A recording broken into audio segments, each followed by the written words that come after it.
Hello students, chapter 6 thermodynamics ऊष्मागतिकी का आज का हमारा टॉपिक है isothermal and free expansion of an ideal gas, यानी कि आदर्श गैस का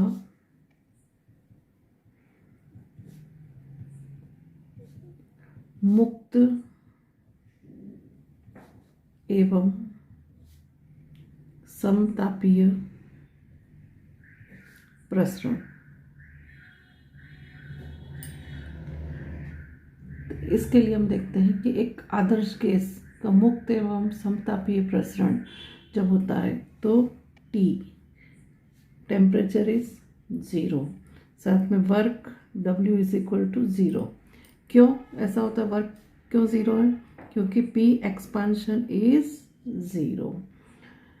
तो जूल ने प्रयोगों द्वारा निर्धारित किया कि Q इज इक्वल टू भी क्या है? 0। तो डेल्टा U जब अपन आगे देख चुके हैं तो delta U change of internal energy यानी कि आंतरिक ऊर्जा में होने वाला परिवर्तन भी क्या होगा? 0। तो for the isothermal capital T is constant and expansion of idol gas into vacuum W is equal to 0 and P expansion is also 0, and Joule determined experimentally that Q is equal to 0. So the delta U is equal to 0 and delta U shows the change of internal energy. ये क्या बता रहा है? आंतरिक ऊर्जा में होने वाला परिवर्तन। अब हम एक चीज जानते हैं कि delta U is equal to होता है Q प्लस W। तो इनके लिए समतापीय उत्क्रमणीय एवं अनुत्क्रमणीय प्रक्रमों के लिए इसे किस प्रकार व्यक्त कर सकते हैं? So the equation delta U is equal to Q plus W can be expressed for isothermal irreversible and reversible changes. तो सबसे पहले हम देखते हैं कि कैसे मेंशन कर सकते हैं। तो सबसे पहले फॉर आइसोथर्मल इरिवर्सिबल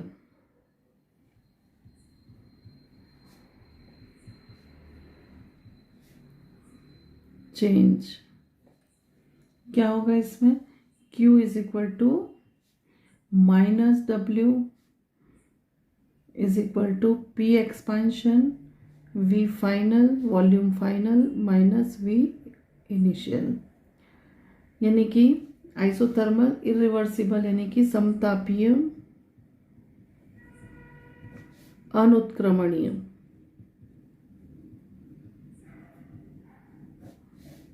प्रक्रम के लिए तो ये इक्वेशन हमें प्राप्त होता है। अब सेकंड हम देखते हैं for isothermal reversible. For isothermal reversible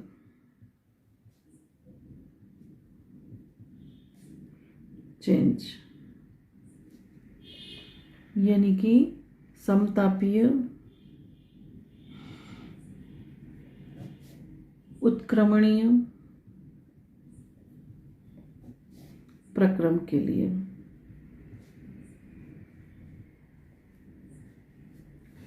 तो इसके लिए Q is equal to minus W is equal to nRT ln VF upon VI। अब हम यदि इसमें लॉग लेते हैं तो क्या होगा? इसको किससे मल्टीप्लाई करेंगे हम? 2.303 nRT लॉग और VF अपॉन VI। ठीक है। Third one for adiabatic change Q is equal to 0। तो delta U is equal to क्या आएगा? Work adiabatic. ठीक है। इसमें हमने Q इज इक्वल टू 0 तो delta U is equal to क्या है? Work adiabatic. ठीक है। चलिए अब हम एक नई चीज देखने जा रहे हैं, एंथैल्पी।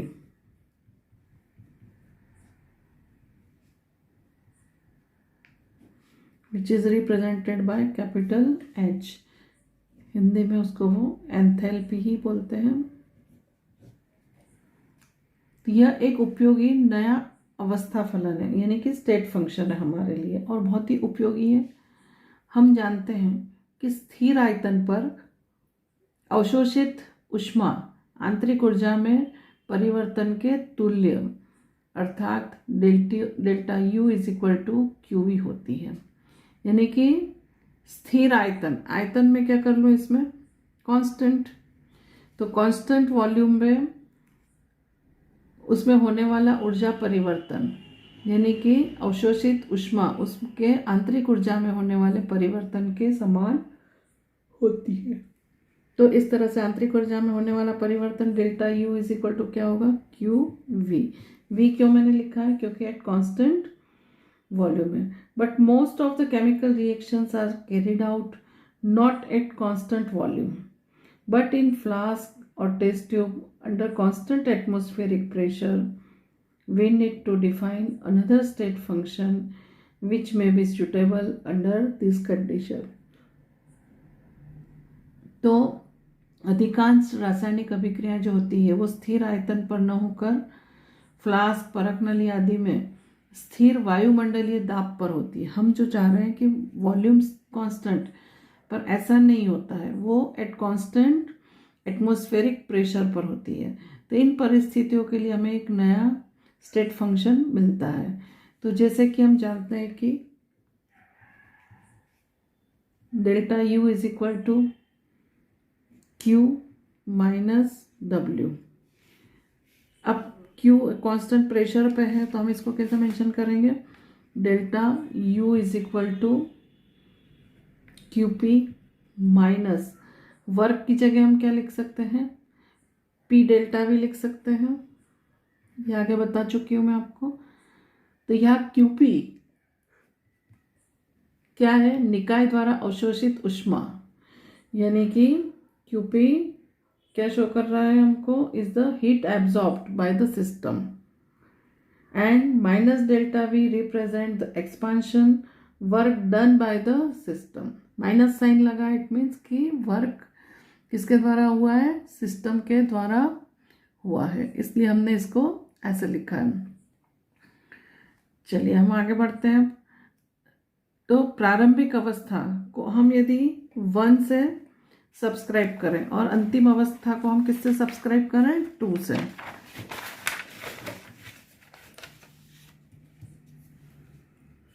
तो डेल्टा U वो क्या शो कर रहा है, U2 माइनस U1, और QP हमारा क्या है, स्थिरांक है, एट कांस्टेंट प्रेशर पे है, और माइनस P डेल्टा V की जगह मैंने लिख दिया V2 माइनस V1। तो ये आ रही बात समझ में हमको। इससे पहले हम क्या लिख चुके थे, delta U is equal to QP minus P delta V। तो P डेल्टा V जगह मैंने क्या लिया, V2 माइनस V1 ले लिया है। अब इसको हम रीअरेंज करते हैं। तो ऑन रीअरेंजिंग तो हमें क्या मिलता है ये देखना है हमें। तो QP को हम बाहर कर लें, तो QP is equal to U2 plus PV2 minus U1 plus PV1, ये मिलता है हमें। तो ऊष्मागतिकी फलन को परिभाषित कर सकते हैं हम, जैसे कि एंथैल्पी। एंथैल्पी यानी क्या है, यह एक ग्रीक वर्ड है और इसका मतलब होता है, इसका शब्द मेन तो है एल्थेल्पियन। एंथैल्पियन इसका मतलब होता है टू हीट और गर्म करना। क्या होता है इसका मतलब, टू वार्म और हीट।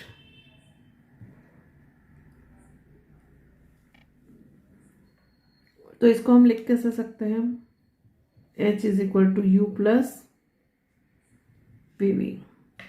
ये फैक्टर देखिए आप, U प्लस PV मिला है, तो इसी को हमने लिखा है। तो अब ये जो इक्वेशन है हमारा, ये क्या हो गया,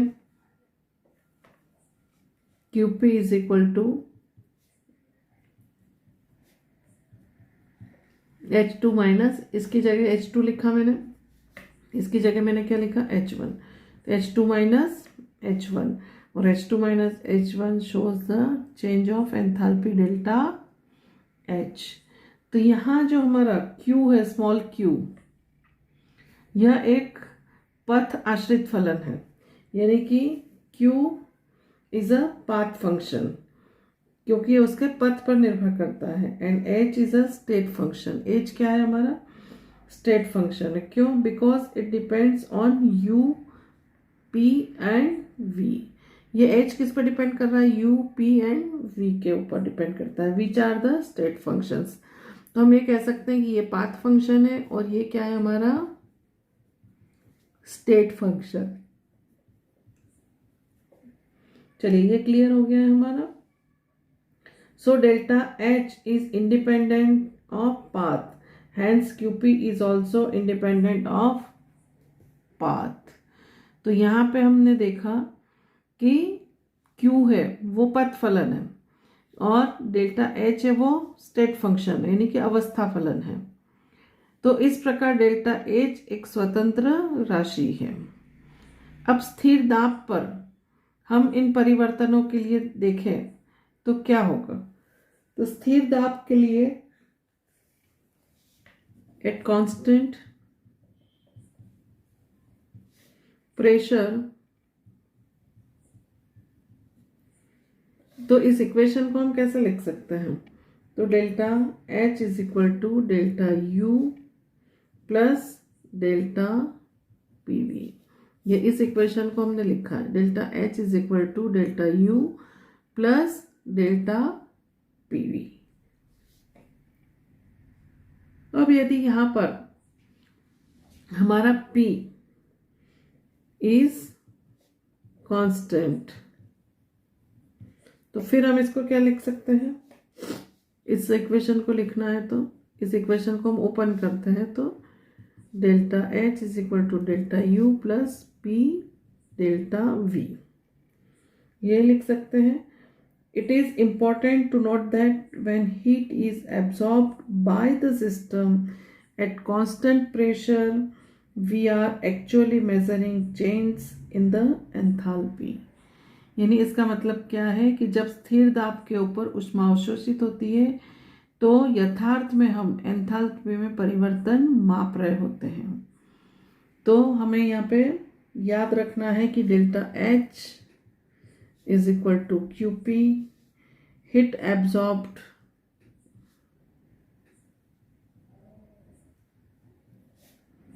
by the system at constant pressure। ये बात क्लियर हो गई है हमारी कि जब हम स्थिर दाब पर ऊष्मा अवशोषित होती है तो हम एंथैल्पी में परिवर्तन नाप रहे होते हैं। तो ये हमारा फैक्टर यहाँ पे मिला है हमें। चलिए अब हम आगे बढ़ें। तो ऊष्मा क्षेपीय अभिक्रियाओं के लिए क्या होगा ये देखते हैं हम।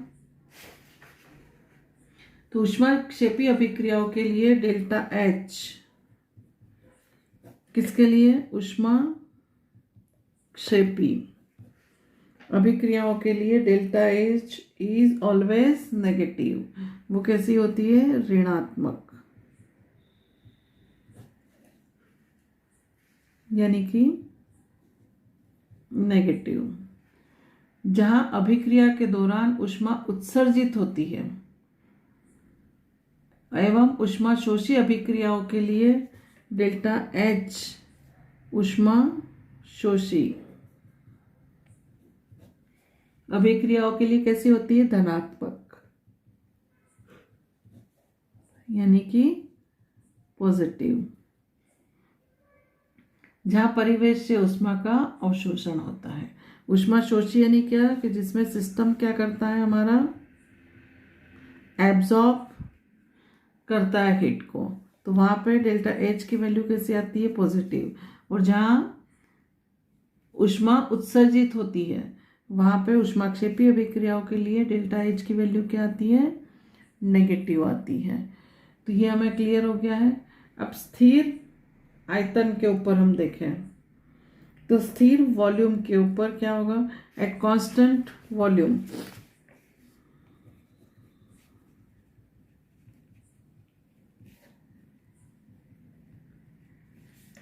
Delta V is equal to 0, delta U is equal to QV. So we write delta H is equal to delta U is equal to QV. So the difference between delta H and delta U is not usually significant for system consisting of only solids and or liquids. तो ये जो हमारा बेनिकाय जिसमें केवल ठोस या द्रव प्रावस्थाएं होती, उसी में डेल्टा एच और डेल्टा यू के मध्य अंतर सार्थक नहीं होता है, क्योंकि ठोस और द्रव में गर्म करने पर आयतन में कोई विशेष परिवर्तन नहीं होता है। यदि हम गैस अवस्था लें, ये सेम क्यों आ रहा है, तो ये लिक्विड और ठोस जिसमें गर्म करने पर उनके आयतन में ज़्यादा परिवर्तन नहीं होता है, इसलिए होता है ये। चलिए अब हम देखते हैं कि यदि गैसीय अवस्था हो तो उनके अंतर जो होते हैं वो सार्थक हो जाते हैं, और सार्थक होने पर हम ऐसी अभिक्रिया पर विचार करते हैं जिसमें गैसें शामिल हो। तो स्थिर दाब और ताप के ऊपर VA गैसीय अभिक्रियकों का है और VB गैसीय उत्पादों का आयतन है। तो मान लीजिए कि VA किसका है, रिएक्टेंट, यानी कि अभिकारकों का, और VB किसके लिए लिया है हमने, प्रोडक्ट, यानी कि उत्पाद। चलिए अब इनके लिए हम देखते हैं।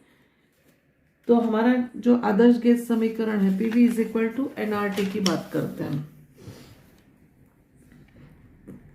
तो आइडियल गैस इक्वेशन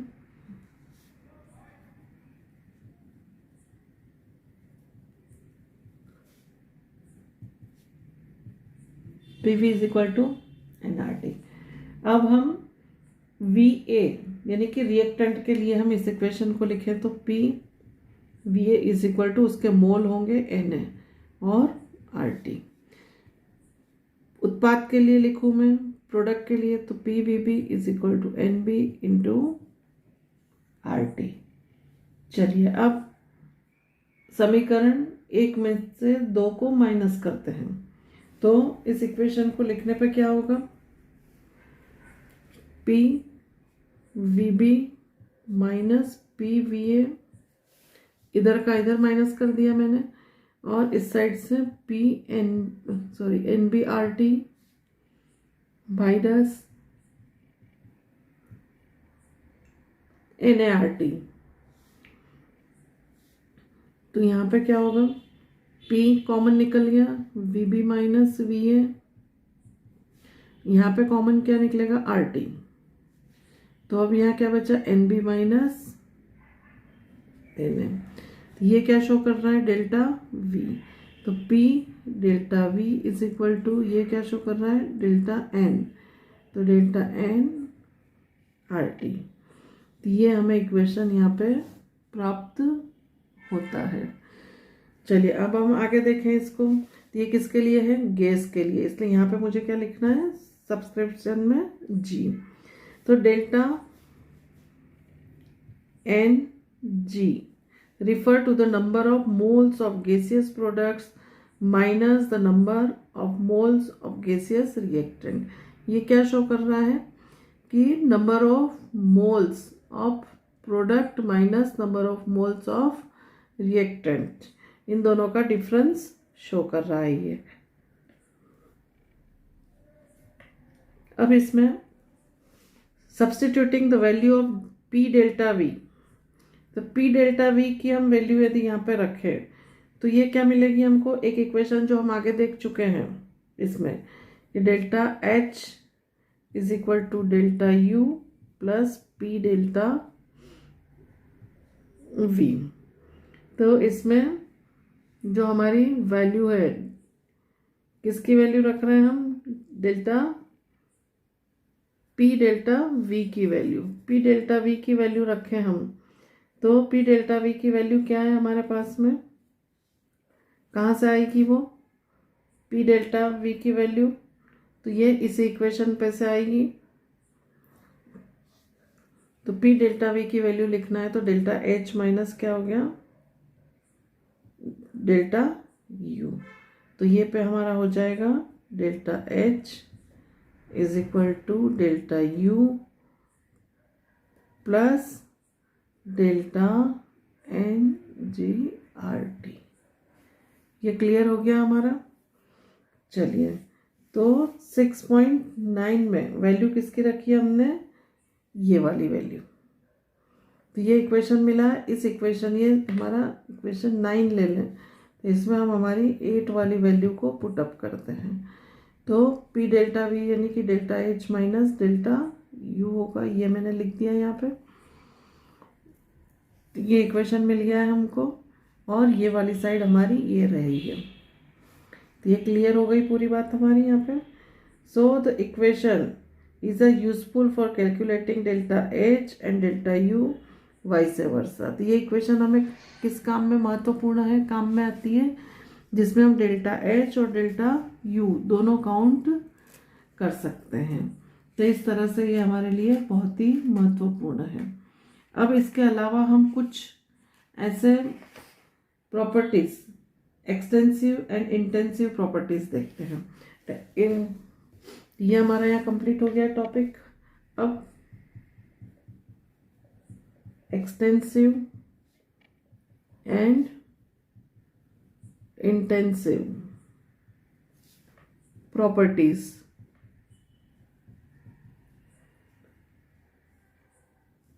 तो इसमें हिंदी में इसको कहते हैं विस्तीर्ण एवं गहन गुण।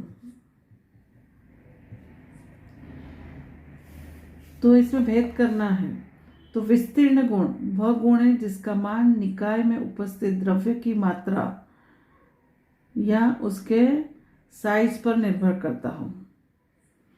तो विस्तीर्ण यानी extensive property. An extensive property is the property whose value depends on the quantity और size of matter present in the system.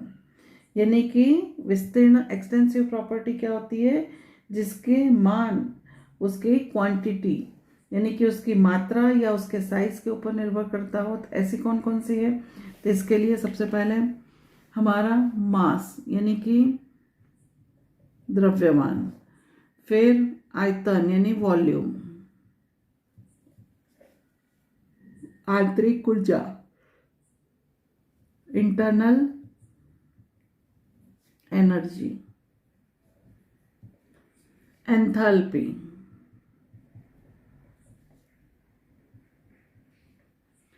एक और आता है इसमें ऊष्माधारिता।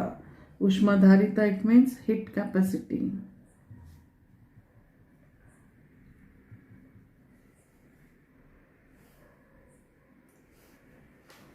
तो अब इसको हम डिटेल में देखेंगे। तो गहन गुण, ये विस्तीर्ण गुण तो हमने देख ली, जो उसके किस पे डिपेंड करते हैं, उसके द्रव्यमान और उसके साइज के ऊपर, उसकी क्वांटिटी के ऊपर। चलिए, तो वो कौन से होते हैं ये देख लिया हमने। अब हमारा दूसरा आता है इंटेंसिव। इंटेंसिव मतलब गहन गुण। तो वे गुण जो निकाय में उपस्थित द्रव्यमान की मात्रा या साइज के ऊपर निर्भर नहीं करते हैं, वो क्या कहलाते हैं इसमें, इंटेंसिव यानी कि गहन गुण कहलाते हैं। तो इसके लिए कौन कौन से गहन गुण होते हैं, तो ताप, घनत्व, दाब यानी प्रेशर, ये सब क्या है हमारी इंटेंसिव प्रॉपर्टीज होती है। तो किसी भी मोलर गुण यानी मोलर क्वांटिटी को हम किससे दर्शाते हैं, Cm। किसी सिस्टम में एक मोल के गुण के मान के तुल्य होती है यदि द्रव्य की मात्रा n हो।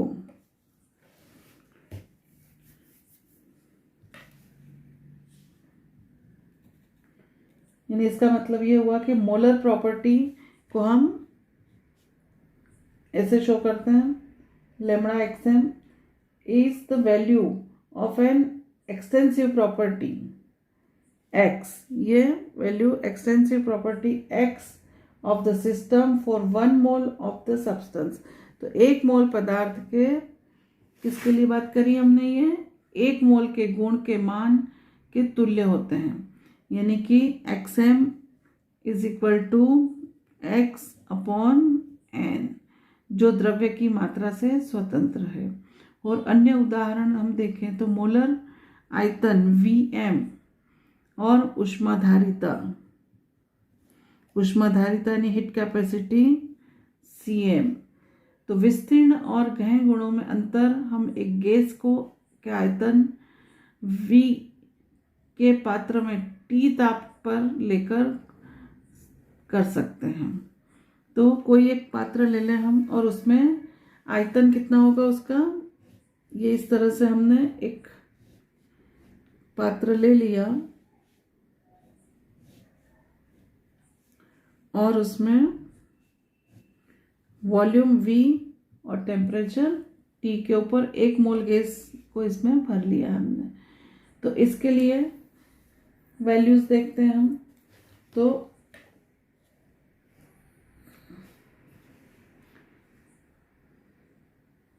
वैल्यू में इसमें आएगा कि जब यदि विभाजक से हम आयतन को आधा कर दें, विभाजक से इस आयतन को आधा कर दें हम, तो चित्र में देखे अनुसार अब आयतन क्या हो गया हमारा, V/2 हो जाता है, परंतु यह ताप समान ही रहता है, ताप में कोई फर्क नहीं पड़ता है। अतः स्पष्ट है कि आयतन विस्तीर्ण गुण है जबकि ताप क्या है, गहन गुण है। यानी कि आयतन जो वॉल्यूम है वो क्या होता है, चेंजेस हो सकते हैं। तो वो क्या हो गया हमारा एक्सटेंसिव प्रॉपर्टी। एंड टेम्परेचर में कोई फर्क नहीं होता है तो वो हमारा क्या हो गया, इंटेंसिव प्रॉपर्टी हो गई। तो ये चीज़ हमारी क्लियर हो गई है कि विस्तीर्ण गुण और गहन गुण क्या होते हैं। अब हम इसमें देख रहे हैं एक नई चीज़ जो कि है ऊष्माधारिता। ऊष्माधारिता यानी कि हीट कैपेसिटी।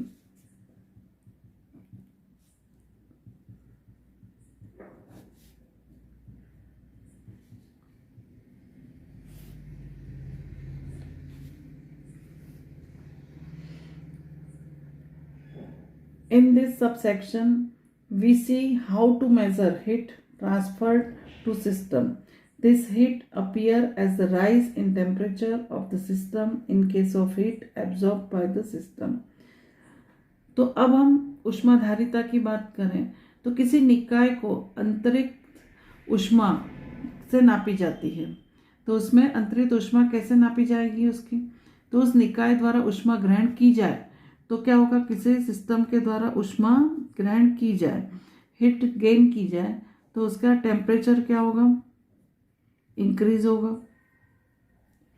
तो तापमान में क्या होगी, वृद्धि होगी। तो ताप की वृद्धि उसकी आंतरिक ऊष्मा के समानुपाती होती है। So the increase of temperature is proportional to the heat transferred. तो कितना इंक्रीज होगा टेम्परेचर, जितनी उसमें हीट ट्रांसफर हुई होगी। So the Q is equal to coefficient into delta T। यानी कि कोएफिशिएंट का मतलब होता है Q इज इक्वल टू गुणांक इनटू डेल्टा T। तो गुणांक का मान निकाय के आकार, उसका संगठन और उसकी प्रकृति पर निर्भर करता है। तो इसे हम इस प्रकार लिख सकते हैं, Q is equal to C delta T। तो C क्या है हमारी यहाँ पे, C इज ऊष्मा धारिता, यानी कि magnitude of coefficient depends on the, ये जो गुणांक है हमारा एक मैग्नीट्यूड है, which depends on the size, composition and nature of the system. So we can write Q is equal to C into delta T, where the coefficient C is called heat capacity.